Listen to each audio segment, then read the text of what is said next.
Hello everyone and welcome to a reading vlog. I haven't done one of these in so long and I have this itch to do one. It's fall. I have all of my fall books ready to read. I'm in the middle of a classic and I'm just like, you know what? Let's do a reading vlog. Let's try. I just made my video of my fall TBR and I'll show you the books right now, but I'm so excited to edit that, right? Like I want to edit it right now. And I'm currently listening to Dracula.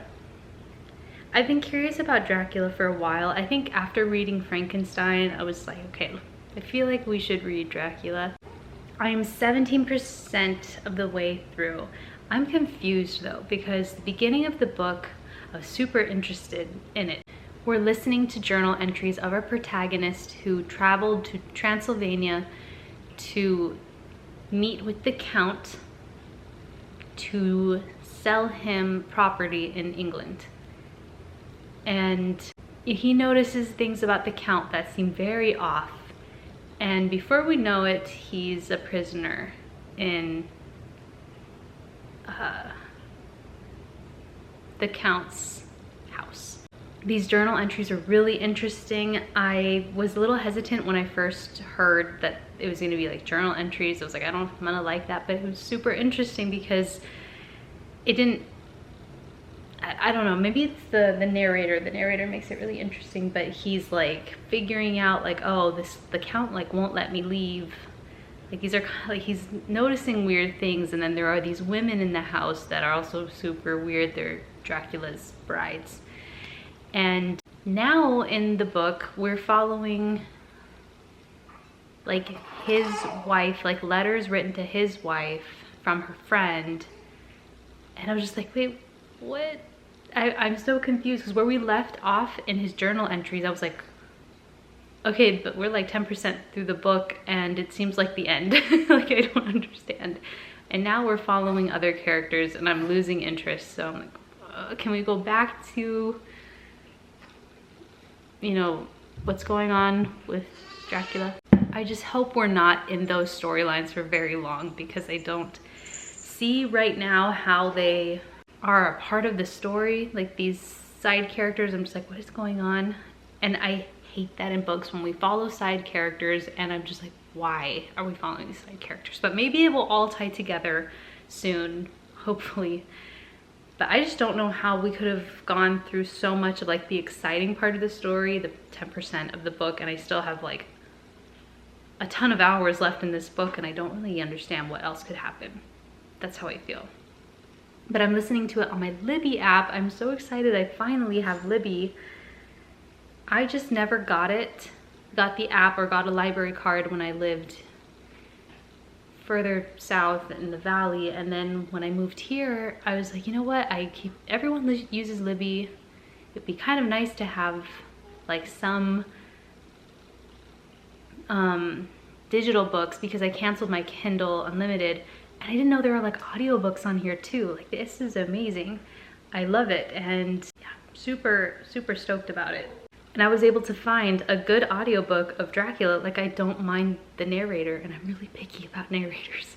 Now when he goes into a woman's voice, I kind of wish he just kept his male voice. Like I don't mind when he changes his like his voice when he's like the protagonist who's from London, and then Dracula, like he changes his accent for Dracula. I don't mind that, but when he goes into a woman's voice for the three brides of Dracula, I think there are three, it sounds so bad, and I kind of just wish he didn't change his voice for their voices. But it's not terrible, and I don't think we're gonna like hopefully have too much of them talking to where I have to hear him have a woman's voice.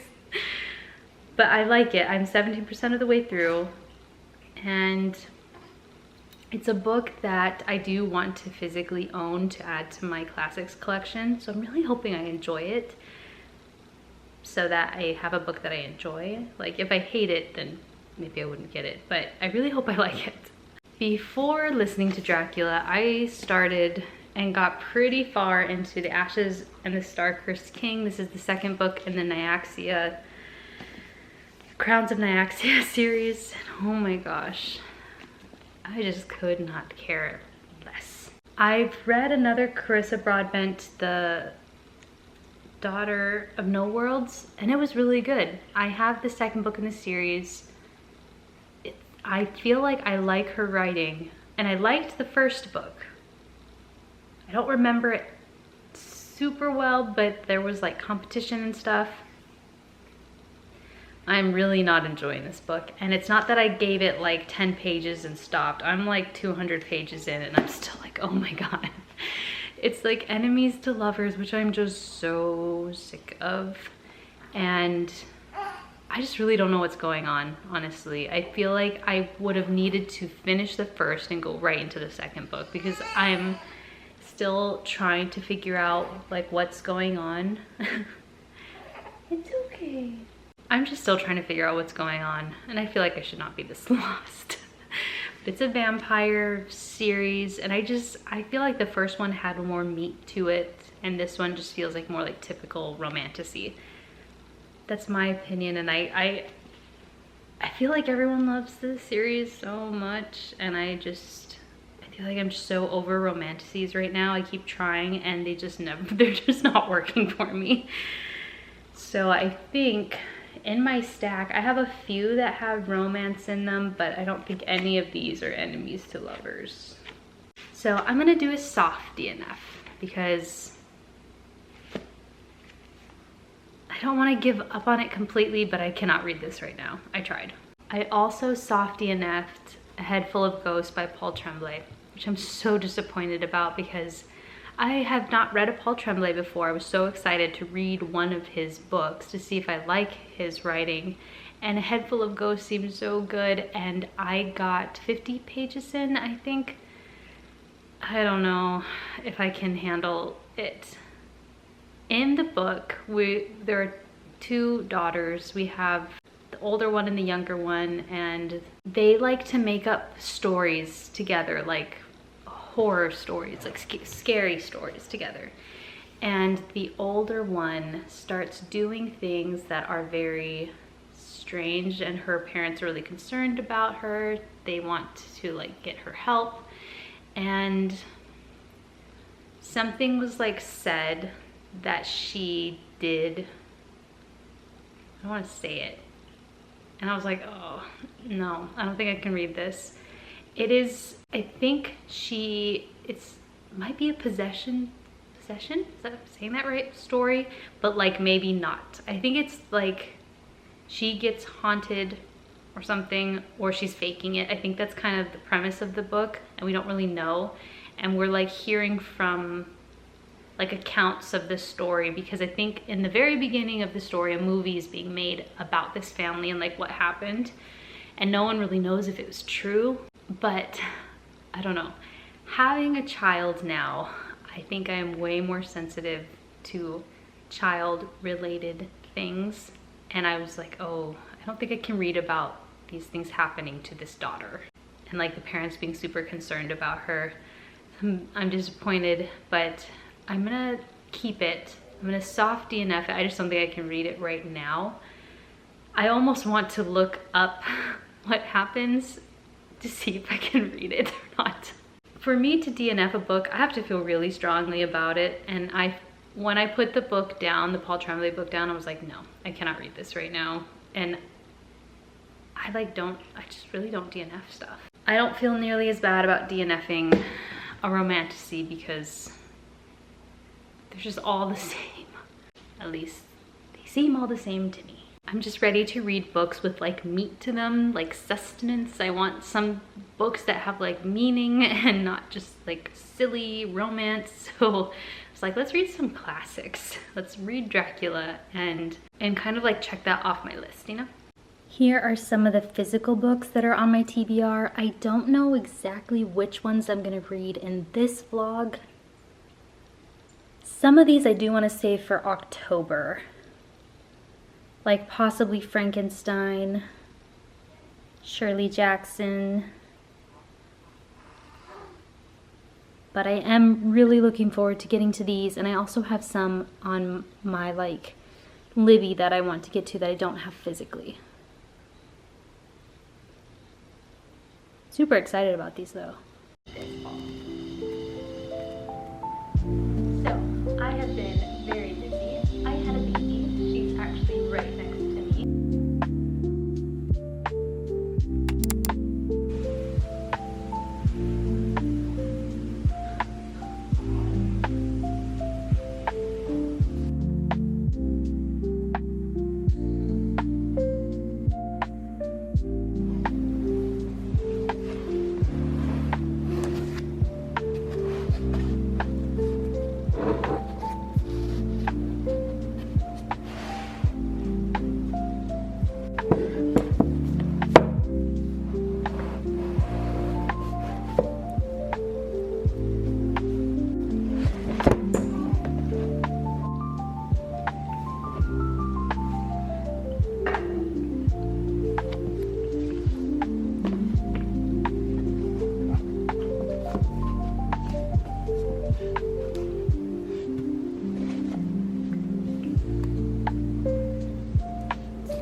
Okay, reading update. It's been a few days. It is Thursday, September 18th. I don't remember the last time I was on here or filmed. I think it was like 2 days ago. But I finished Dracula. I finished it yesterday and I liked it more than I thought I was going to like it. And I'm disappointed because I don't have a physical copy. I wish I had tandem read the book. I wish I listened to the audio and had the physical book. I think I would have absorbed the story so much better than just listening to it.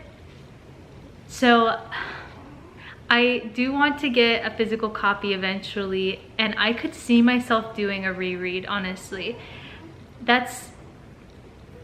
I did not expect to feel that way. I honestly thought it was going to be boring, and it wasn't, especially the beginning of the book with Jonathan's perspective. His perspective was like so good. The characters that I was complaining about last time I updated, that I was like, why are we hearing from these people, their POV? Their story is relevant. It was important for the story because both of those women, no, it's not Alice, Lucy and Mina, they actually had very big like storylines in the book. So I liked that we weren't just listening to characters' POVs for nothing, because there are some books where that very much feels like the case. When I finish a classic, I like to really sit with it and maybe like look up articles, or like I like to dive further into the book, because I feel like with some books there's so much more beneath the surface than just like a human falling in love with Faye or like a romance. Sorry, I'm a little bit of a romance hater. but it feels like a book I wish I could like study like in a class. Sometimes I have this like desire to be in like a literature class and like study these classics. So I like to do that on my own, and I'm planning to do more of that with this book. And like I said, I kind of want to reread it and like analyze it more, which is what I want to do with Frankenstein. I'm pointing over there because my copy's over there. Like I'm gonna do a reread of Frankenstein because I loved that book and like the atmosphere of that book. I will say, like, I think Frankenstein is the perfect length. I think it was like, I don't know, I feel like it was the perfect length of a book. Dracula did feel a little long, not gonna lie. I think the final scene, I don't want to spoil it. I think there was a portion of the book near the end that took too long. I was like, okay, let's get this moving along. Let's get to the final scene, you know what I mean? So I think, yeah, I just wish it were a little shorter, and it's not like a terribly long book, but I just felt there were some scenes where I wish they were shorter. But I never felt, during the book, I never felt like, oh my gosh, it's never going to end, which I have felt for some, like, maybe some other classics or just other books where you're just kind of like, okay, will this ever end? And I didn't, because there were a lot of like intense or exciting suspenseful moments throughout the book with different characters. So I'm so pleased with that. I am still working or trying to figure out my rating, because I had a rating in mind, and now that I'm sitting with it and thinking about rereading it, I'm like, no, my rating should be higher. So I'm gonna sit with it for a little bit. And I do want a physical copy. The physical copy I want is like a vintagey looking copy with the word Dracula in red. I'll put a picture. I want this copy. I feel like when I buy a classic, you know, there's so many different editions of classics, so you want to like get the one you really like. And I think that's the one I really want. I would love to have all my classics in Penguin English Library editions, but you have to get those from the UK, so. I also thought about just getting the Penguin Black edition, the Black Penguin Classic edition, but the picture's kind of boring. And the spine, I don't know. Like, I'm trying to decide if I just want my classics to all just be different editions and just the covers that I like, or if I want to try to get them all in Penguin edition so that they can match. Because I have The Adventures of Huckleberry Finn, I'm looking at it right now, in the Black Penguin edition, and I like how that looks. I like the black spine. But then I have other classics in other editions that I also like, and they just have more interesting covers. A lot of the Penguin Black Classic editions have kind of boring covers. So I finished Dracula and I started Anatomy, a love story by, what's her name? Dana Schwartz. I'm over halfway with this book. I also like the naked cover with the heart. I'm on page 200, quite a bit over halfway. I'm like 2/3 of the way done. It's okay so far. I don't think this is gonna be a favorite book at all. It's okay. Okay, yesterday I got busy and forgot to continue to update about my reading and how it's going, but I'm over halfway finished with Anatomy, and like I was saying, it's just okay. Like, it's a love story, which I don't mind. Like, I knew that going in. I'm not a very big romance person, but it's like YA love. And our protagonist wants to become a surgeon, so she's trying to prove that she can become a surgeon by studying on her own, because she can't study at this school. So the gravedigger is finding her bodies to practice on so that she can take this exam, and if she succeeds in passing the exam, then women can start going to this school. But if she fails, then, sorry, I'm going out of focus. If she fails, then girls cannot go to the school, and like, that's it. But she's also engaged to her cousin. This is like a long time ago. So she's engaged and doesn't really want to marry him. She doesn't want to be just like in a marriage. She wants to be a surgeon. And I just think it's okay. I don't know, it's not super exciting, and the love story is just okay. Like, it's not, I don't know. To me, it's just okay. I'm really glad that it's short because I just kind of feel like, okay, let's just finish the story. Let's see if she, you know, passes her exam, because I'm ready to move on to something else. I didn't think it was going to be a new favorite book, but I was curious. So I guess also, I just think like I would never ever want to be a surgeon. Ugh. So I guess I don't understand so much her desire to be a surgeon. Like, that's something I could never do. But she, like, that's her dream. That's what she wants to be. So I think just knowing that, like, I'd be like, why do you want to do that? But I'm gonna finish this probably tonight and start another book tomorrow and another audiobook. So we'll see tomorrow what I pick.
I finished Anatomy, A Love Story, and Twilight, so let's talk about them. Anatomy is about a girl who wants to become a surgeon.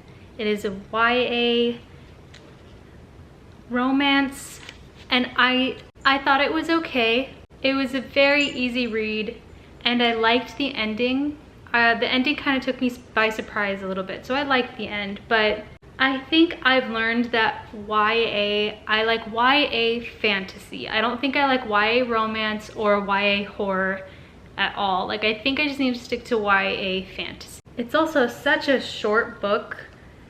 I was over halfway and I was like, how can we wrap this up so fast? Like, it didn't seem doable.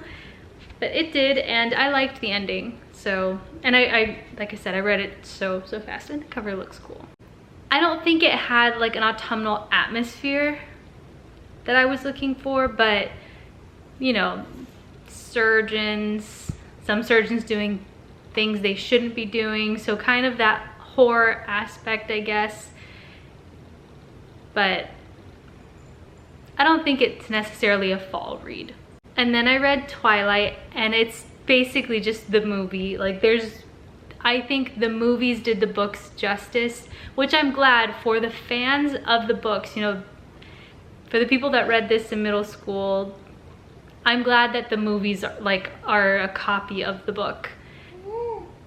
But I kind of wished it wasn't going to be a copy. I kind of hoped for other elements in the story, or for it to be like kind of different just for me, because I've already seen the movies, and I didn't read this in middle school. I don't feel nostalgic reading these because I didn't read them when I was younger.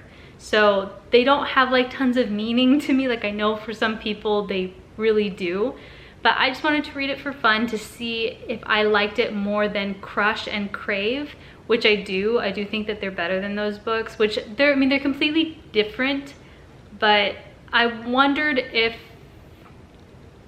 wondered if they would be better. And my opinion of the book is the same as the movie. Like, the movies aren't good. I don't think that this book is good. Like, it's not like a great book, but the atmosphere is perfect for fall.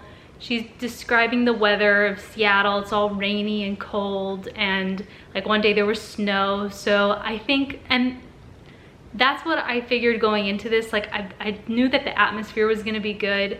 And that's what I also like about the movies too. Like, the atmosphere is all gloomy. So that's what I think of the book. It's the movie, which was kind of fun because it was just like I was watching the movie in my head. You know, I've already seen the movie, so I pictured the characters the same. Except for Bella, actually. Christine Stewart, I think that's her name, plays Bella very monotone and like depressed. I just pictured her a little bit more alive in this book, not as like one tone like she is in the movies, in my opinion. So she was the only one that I saw differently, a little bit happier and not just like the same face all the time. So we're 3 books in, and I think for my last read I'm going to do a reread of And Then I Woke Up by Malcolm Devlin.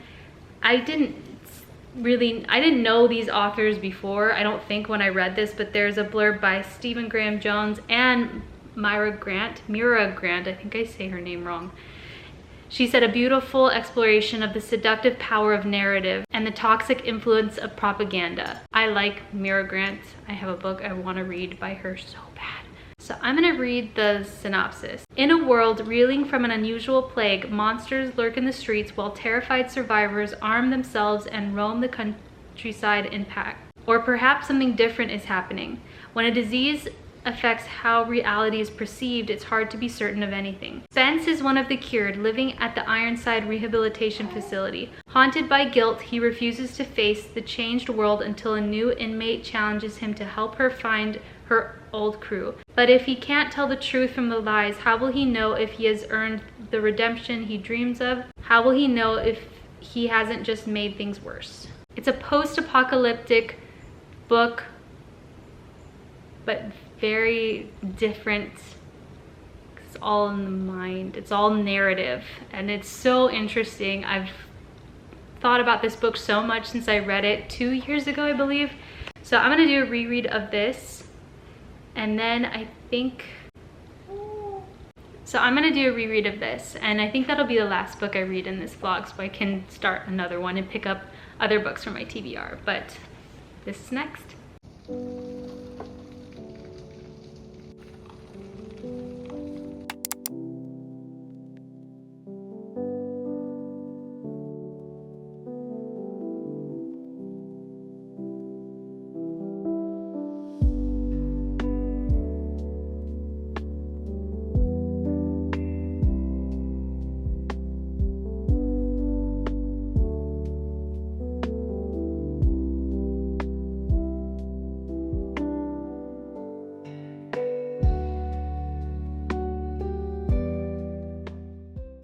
I finished And Then I Woke Up by Malcolm Devlin. This is such a good book.